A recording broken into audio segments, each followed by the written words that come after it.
Parshat Toldot, as the name suggests, shows us the transition of the Hebrew mission from generation to generation. The major focus of this week's parsha is on Yitzḥak, preserving his father Avram's teachings and passing them on to his twin sons Esav and Yaakov. Bereshit chapter 28 verse 20 informs us that Yitzḥak was 40 years old when he took Rivka as his wife. But in doing so, the verse refers to her Aramean identity 3 times, in naming the place of her birth and as a defining characteristic for both her father and brother, indicating that this is something important for us to understand about Rivka. The Arameans were an important Semitic civilization, descendants of Shem ben Noach, who had spread out across Mesopotamia. It's noteworthy that their language, Aramaic, ultimately became the universal language of communication for the region, until the Muslim conquest of the Levant. Avraham's brother Naḥor was an ethnic Hebrew, descending from Ever, a different branch of Shem's offspring. Naḥor had set up shop in the bustling Aramean city of Haran, and attempted to influence the society around him with Hebrew teachings. But the fact that his son Betuel and grandson Lavan are explicitly referred to in the Torah as Arameans, despite being ethnic Hebrews, shows the extent to which the family had assimilated into Aramean identity, which at that time had been humanity's leading universal cosmopolitan identity. We mentioned earlier that in keeping with our ancient teaching that Ma'aseh Avot Siman Lebanim, the deeds of the fathers are a sign for the children, the story of Teraḥ's family just prior to the formation of the nation of Israel mirror the major events that befell the Jewish people in the 20th century. Teraḥ had 3 sons, Avram, Naḥor, and Haran. Haran, 1/3, was killed in an oven in Ur Kasdim. Teraḥ then attempted to bring the family back to their homeland, the land of the Hebrews, but only reached the Aramean city of Haran. His surviving sons, both dedicated to the teachings and mission of Ever, differed on what direction the family should take. Avram, a traveling revolutionary preacher, received prophetic instruction to continue on to the land of the Hebrews and to create there a unique holy nation that would ultimately influence all human society. But Naḥor, Rivka's grandfather, preferred to integrate into the Aramean culture, which was the dominant culture of his time. He considered it most effective to influence the peoples of the world from within.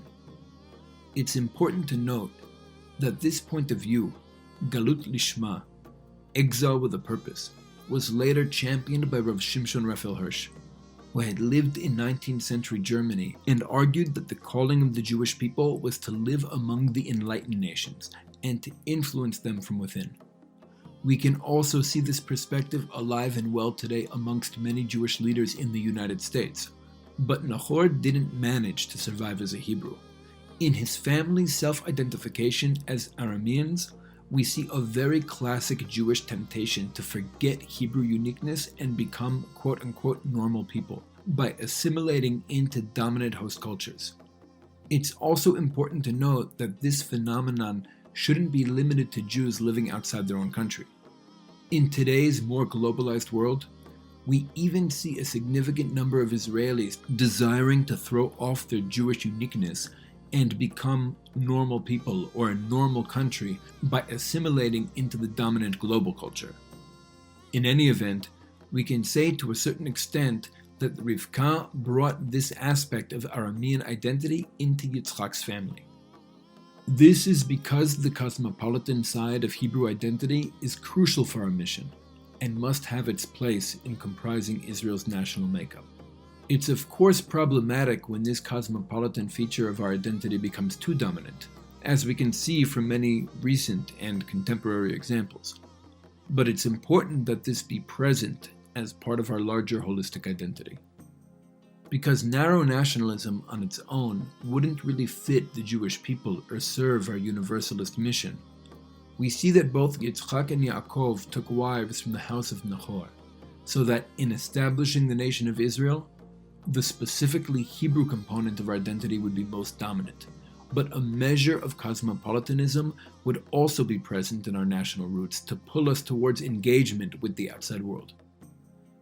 In addition to bringing an element of cosmopolitanism into Israel's national roots, Rivka also brought the power of ḥesed to balance Yitzḥak's gevura. When Eliezer was dispatched to find a wife for Yitzḥak, he specifically sought out a girl of immense ḥesed, because that was exactly the kind of ezer kenegdo, assisting counterweight, that Yitzḥak required. Israel's patriarchs married women who were very much their opposites in personal attributes and the sfirot they expressed, in order to create a healthy counterbalance in the Hebrew nation's roots. Avraham was ḥesed, Sarah was gevura. Yitzḥak was gevura, so his wife needed to be ḥesed. When Eliezer, a grown man, approached Rivka at the well in Haran and asked her for water, she could have easily assumed he was trying to take advantage of her. It would have been completely appropriate for her to tell him to get his own water. But her generous response to not only give Eliezer water, but also to fetch water for all of his camels indicates that she likely assumed that if he was asking her for water, then there must have been some reason why he couldn't get it himself. The way in which Rivka processed the situation displayed her incredible attribute of ḥesed. There are two ways we can look at Rivka's partnership with Yitzḥak. One way would be to see the relationship as the ideal Jewish marriage. Unlike Avraham and Yaakov, Yitzḥak had only one wife. We see explicitly that he brought her into his tent and loved her. The Torah even tells us that they were seen displaying some kind of public affection in Gerar, to the point that the Philistine king, upon witnessing their behavior, realized that they were married. And even when Yitzḥak was preparing to bless Esav as his successor, Rivka didn't confront her husband or threaten his honor. She simply took matters into her own hands and did what she knew to be right. But from another perspective, we can look at Rivka's need to go behind Yitzḥak's back as revealing a lack of healthy communication between them. In fact, the Torah doesn't really show us much dialogue between Yitzḥak and Rivka. When they first met, we see that Bereshit 24, verse 64 states, "Vatisa Rivka et enea, vatera et Yitzḥak vatipol me'al hagamal." And Rivka raised her eyes and saw Yitzḥak, and she fell from the camel. Rivka appears to have fallen off of her camel when she saw Yitzḥak for the first time. This might have been due to the shock of his appearance.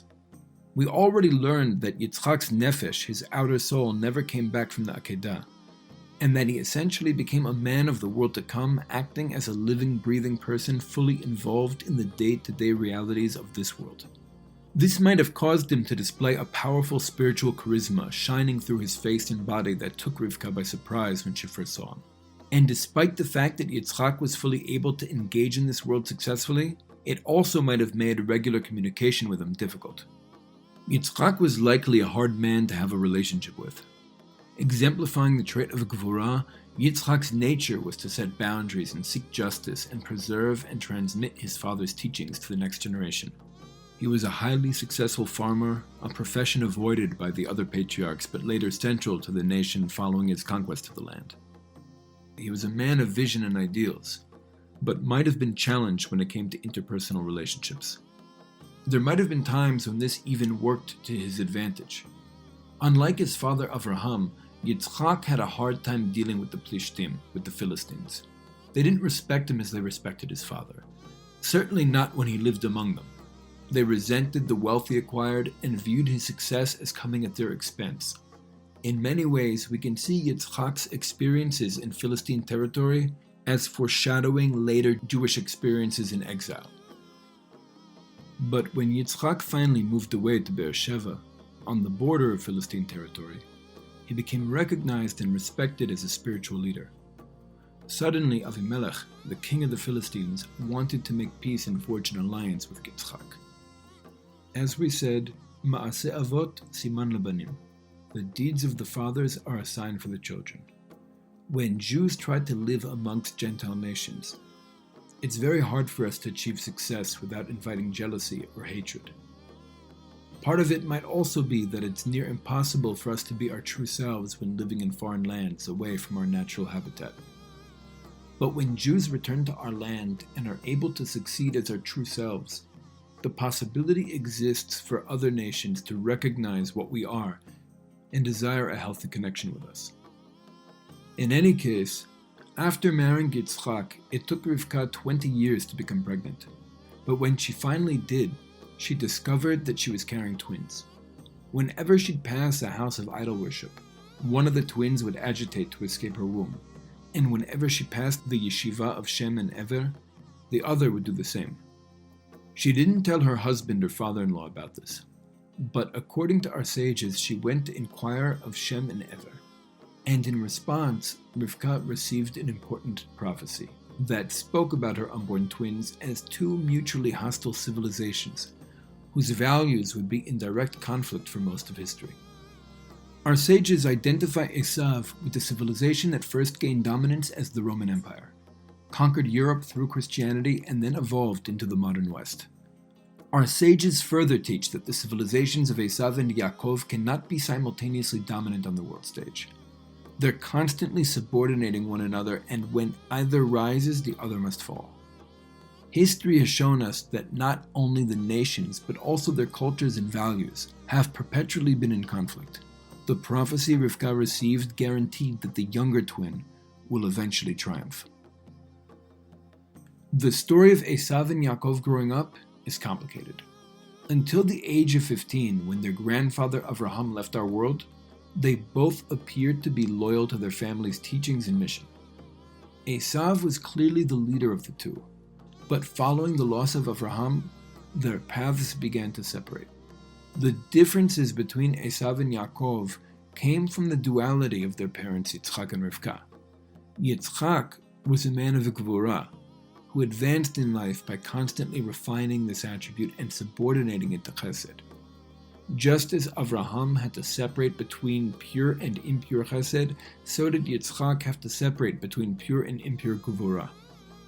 Rivka came from a family of Hebrews who had assimilated into Aram, and constantly carried within herself a conflict between her Hebrew and Aramean identities. The former was expressed through her incredible ḥesed, while the latter manifested as a pull towards cosmopolitanism and as a natural aversion to what she saw as excessively narrow tribalism. The inherent qualities of Yitzḥak and Rivka could be combined in different ways. One way would be Yitzḥak's purified Gvura in conjunction with Rivka's ḥesed. This combination led to Yaakov, representing the Sfira of Tiferet. But Yitzḥak's impure Gvura, combined with Rivka's Aramean cosmopolitanism, produced Esav.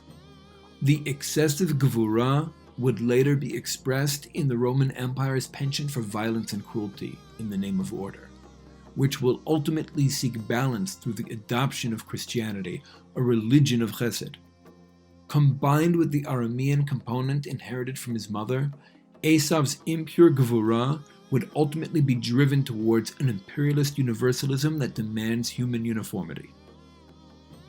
As the twins were growing up, Yitzḥak felt spiritually and psychologically closer to Esav, while Rivka favored Yaakov.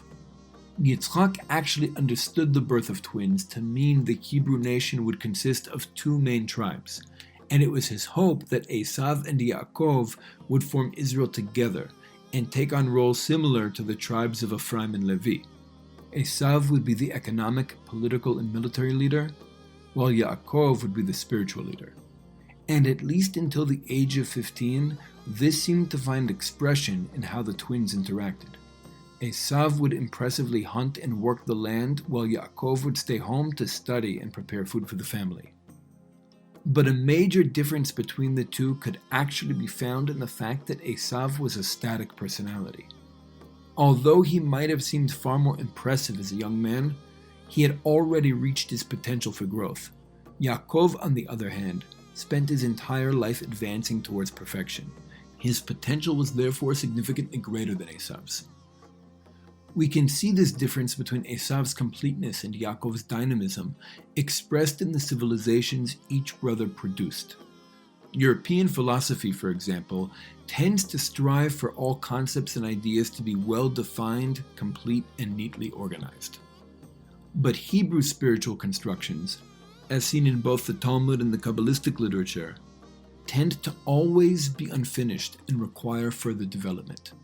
There's a general direction, but then the initial concepts of any given construction are determined and refined through the process of its further engagement. It tends to be a Jewish characteristic to be perpetually on the move, constantly smashing social norms and established beliefs as we progress. Our worldview isn't static, but dynamic, which actually makes dialectical materialism far more Jewish than it is Western. In any case, for the first 15 years of their lives, Esav was the clear leader, the star of the family, and Yaakov was in a subordinate role. But Avraham's death shook the family structure to its core, and in doing so made it possible to change the entire hierarchy. Esav, whose nature was gevurah, had a very all-or-nothing attitude when it came to emunah, and therefore had trouble understanding how the Creator could take Avraham from the world. He experienced a crisis of faith and spiritual exhaustion. Yaakov, on the other hand, decided to step up at this critical juncture and take responsibility for the family's future. He saw in Esav's sudden weakness a danger to the Hebrew mission and decided that his brother needed to be replaced.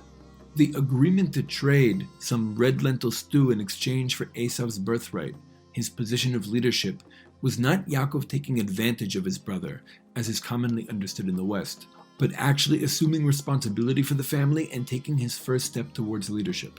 Whoever held the birthright would be responsible for the direction the family would take as it transformed into a nation. It was also associated with serving Hashem, as practiced by the spiritual leader of the Hebrew family. As a result of his personal crisis, Esav was no longer interested in that role. But because Yitzḥak was still alive and head of the family, Yaakov demanded an oath that the leadership position would be his once Yitzḥak left the world. From the moment he traded the lentil stew for the birthright, Yaakov began a gradual transformation that saw him slowly acquiring some of Esav's characteristics and integrating them with his own. This process would be completed many years later when he'd received the name Yisrael after fighting Esav's malach. When the time came for Yitzḥak to bless his sons, he had planned to bestow the primary bracha onto Esav. But Rivka intervened and forced Yaakov to disguise himself as his brother and receive the bracha. We've already seen that when it comes to the issue of Toldot, the successive generations and determining the Hebrew nation's roots and lineage, the matriarchs had stronger prophecy than the patriarchs. In any event, the son that Yitzḥak blessed was a mysterious hybrid of the twins. Yitzḥak says in Bereshit 27 verse 22 that Hakol kol Yaakov v'hayadayim yedei Esav. The voice is the voice of Yaakov, yet the hands are the hands of Esav. Rav Kook teaches that this verse is actually part of the bracha itself, that Yaakov's children would be able to don the hands of Esav when necessary, yet be able to remain internally Yaakov.